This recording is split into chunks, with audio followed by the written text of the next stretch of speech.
नमस्कार। परीक्षा मित्र के इस YouTube चैनल पर आप सभी का स्वागत है। और MCQs की सीरीज़ में अपन चल रहे हैं। जैसा कि एग्ज़ाम डेट्स भी आ चुकी हैं, RPS असिस्टेंट प्रोफेसर की भी एग्ज़ाम डेट आ चुकी है, यूपी जो असिस्टेंट प्रोफेसर है वो भी एग्ज़ाम होने वाली है, और UGC नेट की भी एग्ज़ाम डेट आ चुकी है। ये एक कंपेरेटिव पॉलिटिकल एनालिसिस वाली जो यूनिट है, तुलनात्मक राजनीति वाली, उसके संबंध में एक टेस्ट पेपर करवाया था जिसमें अपन ने 26 क्वेश्चन सोल्व कर लिए थे। ठीक है, तो उसके आगे अपन चलेंगे और इस टेस्ट सीरीज को अपन सोल्व करेंगे। तो फटाफट से अपन इसको देखते जाते हैं, ज़्यादा टाइम नहीं लगाएंगे, क्योंकि आप लोगों को मुझसे शिकायत रहती है कि मैं एक एक घंटे क्लास ले लेता हूँ, 20% ही सोल्व करवा पाता हूँ, जबकि आपको चाहिए कि 1 घंटे में 50 क्वेश्चन सोल्व करवा दूँ, यानी सिर्फ आंसर चाहिए आपको। कोशिश फिर भी मेरी ये रहेगी कि मैं डिस्कशन करवाऊँ। ठीक है, तो इसी संदर्भ में अपन आगे बढ़ते हैं। क्वेश्चन है, नौकरशाही की बढ़ती हुई शक्ति को नई तानाशाही, न्यू डेपोटिज्म की बात कौन करता है? न्यू डेपोटिज्म ये शब्दावली प्रयोग में ली जाती है, किसके द्वारा, कौन सा विचारक है? तो लॉर्ड हेवॉट नई तानाशाही शब्दावली का प्रयोग करता है नौकरशाही के संबंध में, कि आज के समय में नौकरशाही एक तानाशाही का रूप ग्रहण करती जा रही है। फिर बात आती है गुटनिरपेक्षता की नीति के तत्व निम्न में से कौन से हैं? गुटनिरपेक्षता की नीति जो कि भारतीय विदेश नीति का आधार है। 2 गुट थे, एक यूएसए और एक यूएसएसआर। तो भारत ने एक नीति बनाई कि भारत किसी भी गुट में शामिल नहीं होगा। और भी विकासशील देशों के नेता थे, जिनमें नेहरू, नासिर, टीटो, सुकर्णो ये महत्वपूर्ण नेता थे, जिन्होंने गुटनिरपेक्षता आंदोलन की नींव रखी। तो गुटनिरपेक्षता की नीति के तत्व में क्या शामिल नहीं है? ये एक स्वतंत्र विदेश नीति है, बिल्कुल सही बात है। ये स्वतंत्र विदेश नीति है, ना तो साम्यवादी नीति है, ना पूंजीवादी नीति है, ना अमेरिकी गुट में शामिल होंगे, ना यूएसएसआर, ना यूएसए के गुट में शामिल होंगे। ये सैनिक गठबंधनों का विरोध करती है, बिल्कुल सही बात है। कौन से सैनिक गठबंधन? नाटो जैसे सैनिक गठबंधन है उसका विरोध करती है। नाटो के विरोध में जो वार्सा की स्थापना हुई थी उसका विरोध करती है, और वर्तमान में इस वार्सा को अपन संघाई सहयोग संगठन के रूप में देख सकते हैं। ये साम्राज्यवाद, उपनिवेशवाद, रंगभेद एवं जातिवाद का विरोध करती है। उपरोक्त सभी डी इसका राइट आंसर है। 29 गुटनिरपेक्ष आंदोलन मानव जाति की आस्था और भविष्य है, ये स्टेटमेंट किसका है? गुटनिरपेक्ष आंदोलन मानव जाति की आस्था और भविष्य है, ये टीटो का स्टेटमेंट है, मार्शल टीटो। ठीक है, जो कि संस्थापक नेताओं में से थे। मैंने अभी नाम बताया था आपको, जवाहरलाल नेहरू, नासिर, टीटो और एक इंडोनेशिया का था सुकर्णो। ये प्रमुख नेता थे जिन्होंने गुटनिरपेक्ष आंदोलन की नींव रखी। गुटनिरपेक्ष देशों की वर्तमान में सदस्य संख्या कितनी है? गुटनिरपेक्ष देशों की वर्तमान में सदस्य संख्या 120 है।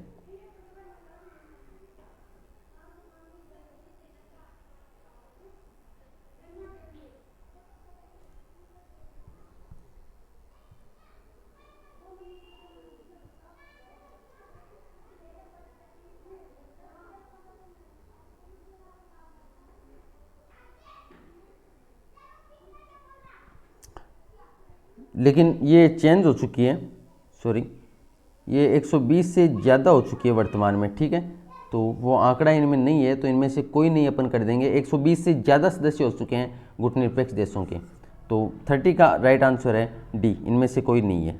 ठीक है, नेक्स्ट चलते हैं अपन 31। ये IR के प्रश्न आ गए बीच में, देख लेते हैं इनको भी।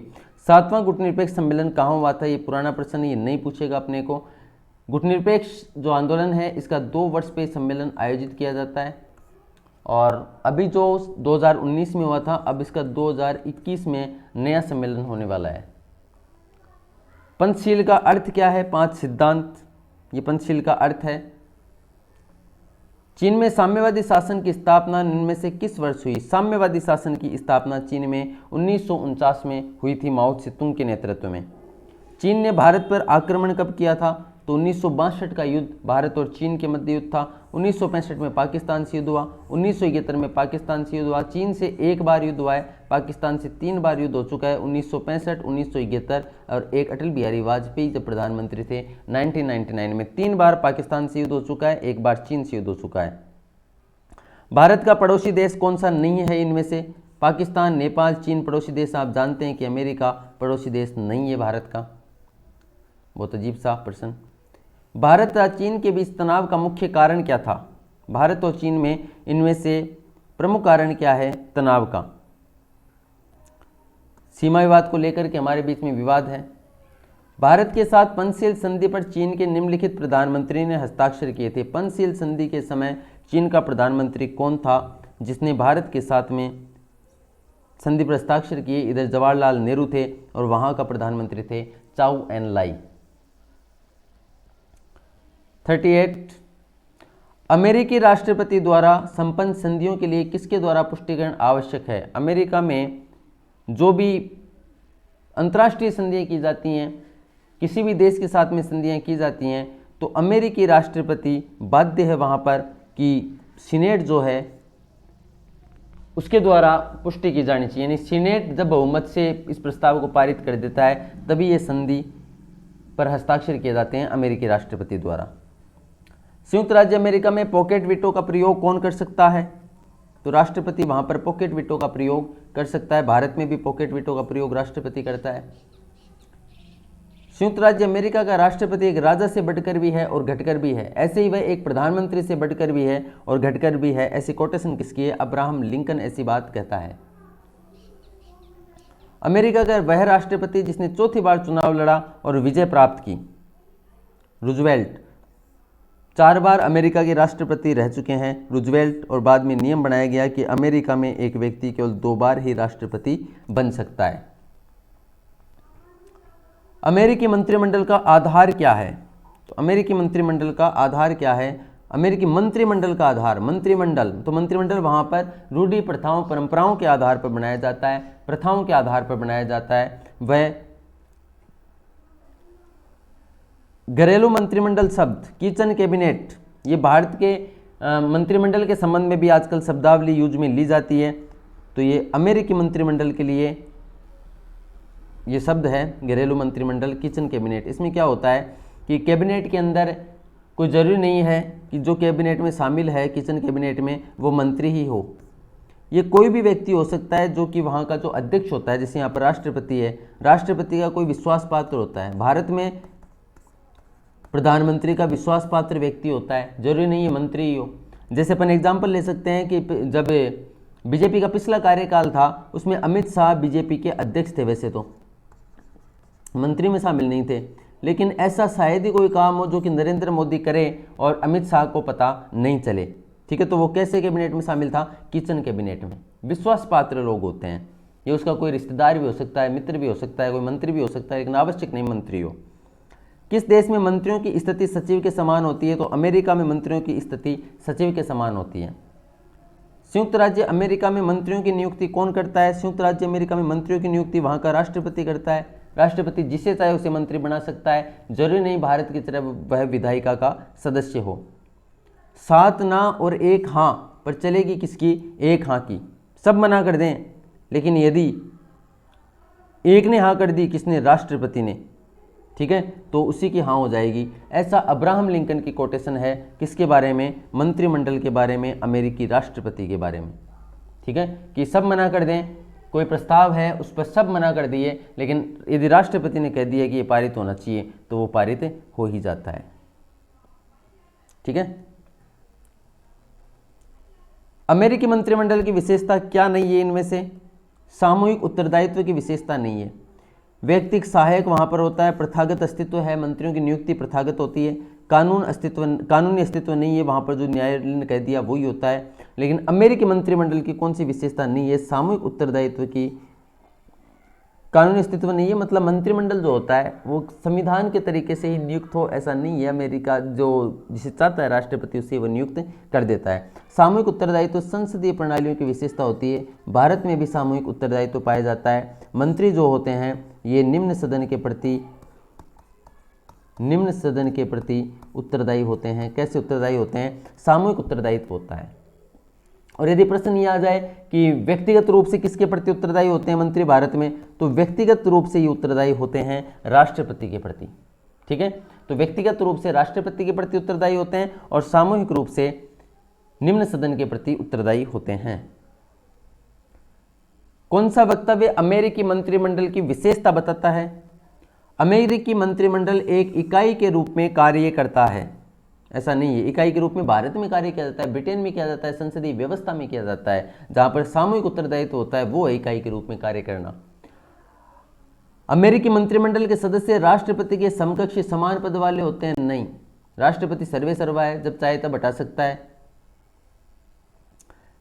अमेरिकी मंत्रिमंडल के परामर्श को मानना या न मानना राष्ट्रपति की इच्छा पर निर्भर करता है। बिल्कुल, अमेरिकी मंत्रिमंडल के परामर्श को मानना या न मानना राष्ट्रपति की इच्छा पर निर्भर करता है। स्टेटमेंट बिल्कुल सही है।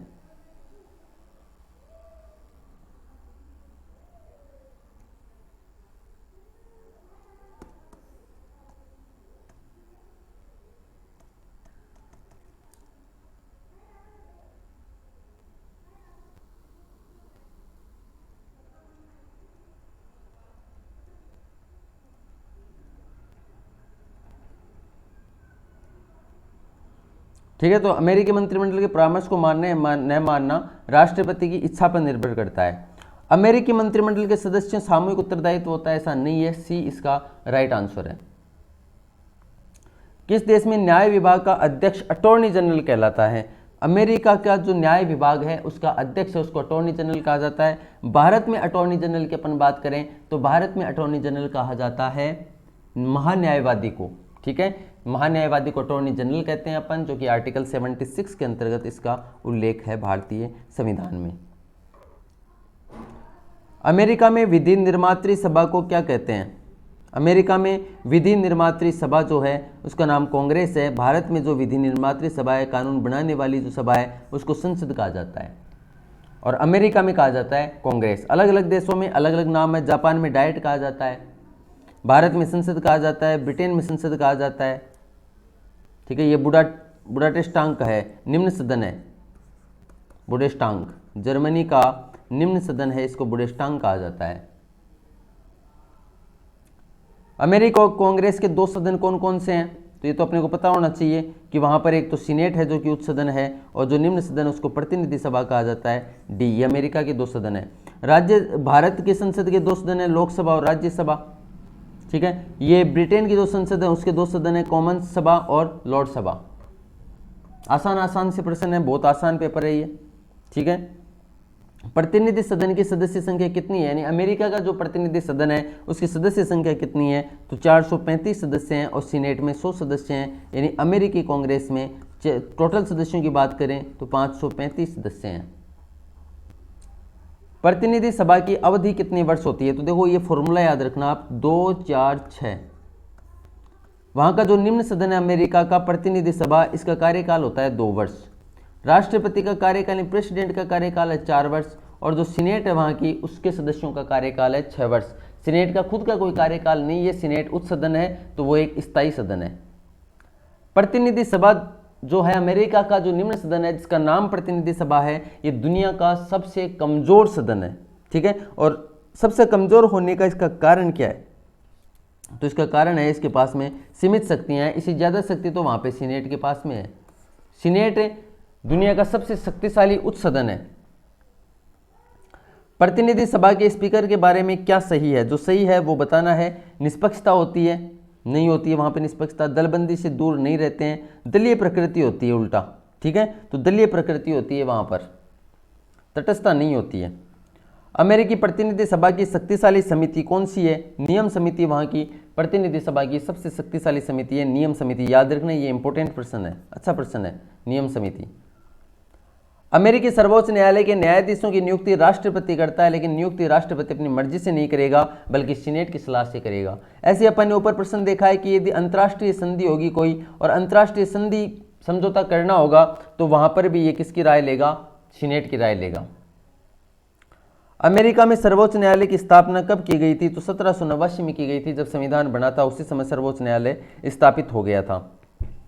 अमेरिकी दल प्रणाली की विशेषता है द्विदलीय प्रणाली। एक बात ये ध्यान रखनी है कि लोकतांत्रिक देशों में कहीं पर भी द्विदलीय प्रणाली का उल्लेख नहीं किया जाता है संविधान में। जो भी संवैधानिक देश हैं, लोकतांत्रिक देश हैं, वहां पर वहां का व्यक्ति की स्वतंत्रता होती है, दल बनाने की स्वतंत्रता होती है, संगठन बनाने की स्वतंत्रता होती है। तो कहीं पर भी ये लिखा नहीं जाता है, लेकिन ऐसी व्यवस्था बन जाती है कि द्विदलीय प्रणाली स्थापित हो गई है। जैसे यूएसए में हो गई है, यूके में हो गई है, जबकि यूके में और भी दल हैं। ऐसा नहीं है यूएसए में साम्यवादी दल नहीं है, वहां साम्यवादी दल भी है, लेकिन वो पनप नहीं पाते हैं। ठीक है। तो यूएसए और यूके ये बेहतरीन एग्जाम्पल हैं द्विदलीय प्रणालियों के। अमेरिकी दल व्यवस्था का लक्षण क्या है? अमेरिकी दल व्यवस्था ढीला ढाला संगठन है, ये इसका लक्षण है। कठोर दलीय अनुशासन नहीं होता है। कठोर दलीय अनुशासन भारत में है। आपने देखा होगा कि अभी जो 127वां संविधान संशोधन विधेयक लाया गया, इसमें विहिप जारी कर दिया गया। विहिप एक ऐसी शब्दावली है, ऐसी कंडीशंस है कि आपको दल के साथ में रहना पड़ेगा।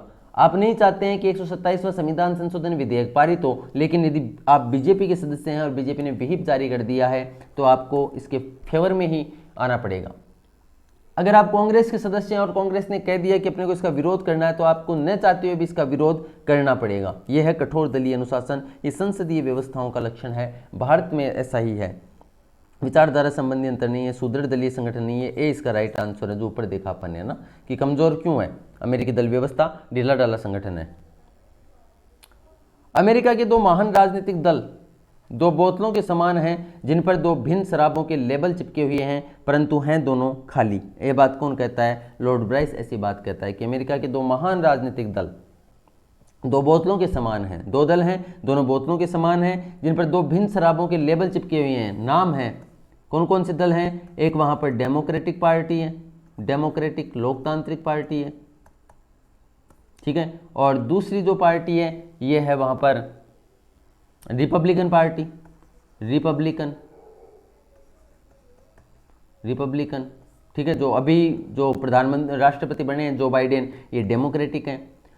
डोनाल्ड ट्रंप थे, ये रिपब्लिकन पार्टी से थे। तो दो लेबल चिपके हुए हैं, लेकिन दोनों खाली हैं। क्यों? क्योंकि दोनों के जो उद्देश्य हैं वो समान है। वहां पे दोनों ही कहेंगे पूंजीवादी व्यवस्था को लाना चाहते हैं। दोनों ही जो लोकतांत्रिक बातें हैं, संवैधानिक बातें हैं, उनके अनुसार कार्य करते हैं, उनके अनुसार ही चलते हैं।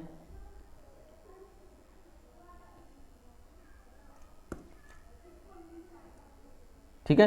तो इतना होने के बाद में भी इनकी विचारधारा है वो समान ही है। इसलिए ये कोटेशन बोलता है लॉर्ड ब्राइस कि अमेरिका के दो महान राजनीतिक दल हैं, लेकिन दोनों दो बोतलों के समान हैं। कैसी बोतलें? जिनके ऊपर लेबल तो अलग अलग है, लेकिन ये खाली हैं।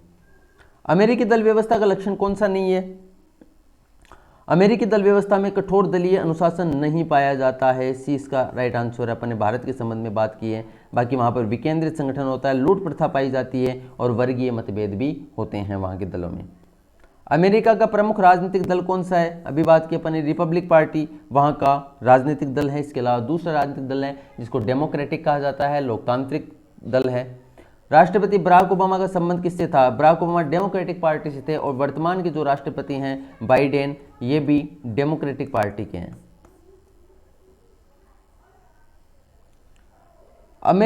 और भी दलों के नाम है, देखो यहाँ पर रिपब्लिक पार्टी ये भी अमेरिका की है। मजदूर दल लेबर पार्टी ये ब्रिटेन की है, लेबर पार्टी। और अनुदार दल भी ब्रिटेन का ही था, ठीक है, कंजर्वेटिज्म।